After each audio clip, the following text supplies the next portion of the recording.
The Second Amendment is under attack yet again, and liberals and Democrats everywhere rejoice. Thank you guys for tuning in tonight to my Millennial Conservative podcast here. And we are speaking to the recent incident that occurred in St. Louis, in which a couple was defending their property and their livelihood from protesters who broke into their gated community and have since been served with a warrant, had their firearms confiscated. And just in case, just as a refresher, everybody likes to talk about the Second Amendment and debate about it, and it's actually quite straightforward if you really think about it. It's basically a well-regulated militia being necessary to the security of a free state, and then there's a comma, and it says the right of the people to keep and bear arms, and then again it says shall not be infringed. So it's quite clear that the Second Amendment right of this couple has been vehemently infringed upon by an overzealous St. Louis prosecutor. And this is a little bit of what exactly took place in case you guys haven't seen the story yet. Demand her resignation after she read off the names and addresses of those who wanted to defund the police department during a Facebook Live last week. News 4's Emma Hogue spoke with that couple today. Emma is live for us tonight in the Central West End. Claire, Steve, I want to show you that gate protesters managed to get through last night. Take a look. You'll notice this is a private street considered private property. Tonight, protesters tell me they were peaceful the entire time, but that couple I spoke with says they were threatened. Peaceful or not, that is the gate they broke through to get onto private property to have their protest. I don't care what you're protesting. It doesn't give you the right to break into a gated community and trespass on private property. It doesn't matter what you're protesting about. It was like the storming of the Bastille. The gate came down and a large crowd of very angry, shouting, aggressive people poured through. Tonight, the couple seen in this now viral video is detailing what they say was strictly self-defense. Mark McCloskey and his wife stood on their patio Sunday night pointing guns at a crowd of protesters. I was terrified that we'd be murdered within seconds, that our house would be burned down, that our pets would be killed. McCloskey says he and his wife called 911 and grabbed their guns as they heard the crowd approaching from afar. Video from another angle shows protesters chanting while walking into their private gated community, which appears to be open. But McCloskey says a key is required and later shared these photos of the gate destroyed. I stood up. So not only are we being given the notion that these protesters, because they're pissed off, somehow have the right to break into a gated community, we're being told that at the same time, the people within that community do not have the right to defend themselves and have since been issued a warrant and had their firearms, which they legally owned, confiscated. And announced loudly, this is private property, please go back, leave. As soon as I said the words private property, it enraged the crowd. There was then a horde of people coming through the broken gate. The couple owns a law firm and says they've spent decades practicing personal injury and civil rights cases. Sunday night, McCloskey says protesters threatened to light his house on fire and kill his dog. He says police didn't come until after protesters left. One fella standing right in front of me pulled out 2 loaded pistol magazines, clicked them together and said, "You're next." That was the first death threat we got that night.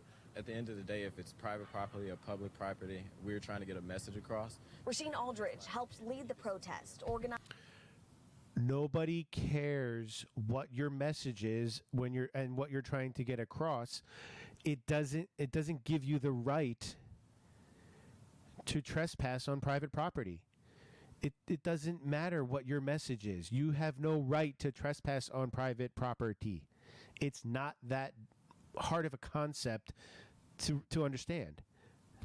Organized by a group called Expect Us. He says protesters were peaceful and no threats were ever made.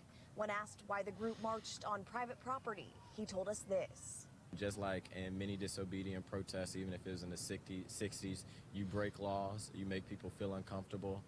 We're not doing anything where we're hurt. And if you break laws, you should be suffering the repercussions of breaking those laws. So you have these people here who just admittedly broke a law because they're trying to get across a message. And then you have the law-abiding people simply trying to defend their property using their firearms, showing their firearms, and they're the ones being prosecuted. So you're prosecuting the innocent while paving the way for the lawbreakers. That is how backwards things are becoming in this country today. Hurting anybody or putting anybody in danger. Tonight, McCloskey tells me he spent years defending victims of police brutality, including one case News 4 has followed for over a year now. Details on that coming up tonight on News 4 at 6. For now, reporting live in... And in case you're wondering why this prosecutor is so overzealous and is pushing this and trying to get into the limelight right now, she's in a re-election campaign. How convenient that this prosecutor who's trying to wrongfully prosecute these law-abiding gun owners just happens to be in a re-election campaign. This is from May 28th of this year. Circuit Attorney Kim Gardner kicks off her re-election campaign today. It's online using Zoom at noon. Gardner is the first African-American elected to the office. She's challenged by former homicide prosecutor Mary Pat Carl in the August primary. So this alone should give you enough of an idea as to why this is being pursued the way it is. And then you have here abuse of power. Josh Hawley rips Missouri prosecutor for considering charges against the couple who brandished guns at protesters. Senator Josh Hawley accused a St. Louis prosecutor who is reportedly considering filing charges against a man who pointed his AR-15 at Black Lives Matter protesters last weekend of playing politics with the criminal justice system. And that's exactly what she's doing. She's playing politics with the criminal justice system because she's in a re-election campaign and she's pandering to specific groups of people to try and get the votes. So she's infringing upon the Second Amendment rights of law-abiding citizens, all in an effort to try and get reelected as prosecutor. It says, quote, the idea that you wouldn't prosecute actual violent criminals who are shooting cops, who are burning buildings in St. Louis, those people don't even get charged. And they're not even going after the people who trespassed in this community. They talk about having a message, and somehow it gives them the right to trespass and break a law by trespassing. We don't even consider that. But we need to take away the guns of these law-abiding American citizens. It says, yet you are going to investigate and maybe prosecute this couple. That's really an abuse of power. And that's exactly it. It's a complete and utter abuse of power. It says here, the truth is, they are on their own property. They are standing there. They have a Second Amendment right to keep and bear arms. They felt that they were being threatened, Hawley said. The video shows folks on their property shouting threats at them. And the truth is, they never left their property. They never went toward the crowd, got off the property, waved the guns around to get them back on the street. They stayed right where they were, which is their right to do. And that's exactly it. They didn't leave their property. They stayed on their property and defended their property. And that is well within your right, well within your constitutional right. And then you have prosecutor investigating couple who pointed guns at protesters says Trump and the governor came after her. So now this prosecutor who's in a re-election campaign is playing the victim card. The St. Louis prosecutor who was investigating the couple in late June pointed guns at a group of people protesting racial injustice said Tuesday that Missouri's governor and President Donald Trump, quote, came after her for doing her job. Sorry, but your job is not to infringe upon the Second Amendment rights of law-abiding American citizens. That's not what a prosecutor should be doing. St. Louis Circuit Attorney Kim Gardner accused Governor Mike Parson and Trump of playing politics, quote, spreading misinformation and distorting the truth. So you can clearly see in the video that this couple is not overstepping their bounds, and they're well within their right to do what they're doing. Says after Parson told reporters the president would be, quote, getting involved in the case Tuesday. Gardner noted that she hasn't decided whether to file charges against Mark and Patricia McCloskey, a white couple seen on video pointing guns at protesters outside their home in an upscale neighborhood that was broken into. Quote, "It's unbelievable the governor of the state of Missouri would seek advice from one of the most divisive leaders in our generation to overpower the discretion of a locally elected prosecutor." So again, they suddenly care about locally elected officials. They care about locally elected officials when it suits their narrative. That's when they care. But when cities are being burnt down because local elected officials refuse to do anything about it and the federal government wants to step in, oh, the federal government can't step in then. You can't have federal agents coming in to restore order, but you care about locally elected prosecutors who want to go after law-abiding citizens simply exercising their Second Amendment right. It says at a press conference Tuesday, Parsons said that he'd spoken to Trump and U.S. Attorney General William Barr on the phone and that Trump understands the situation in Missouri.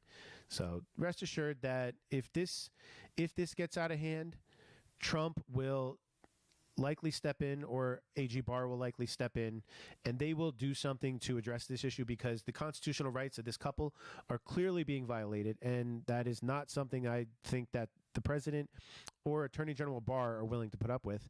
And it's something else that people need to take into consideration because this could set a scary precedent. You know, if you are no longer able to defend your livelihood, your family, your property, if you no longer have that right, then we're going to be in a really bad situation in this country really quick because there's calls to defund the police.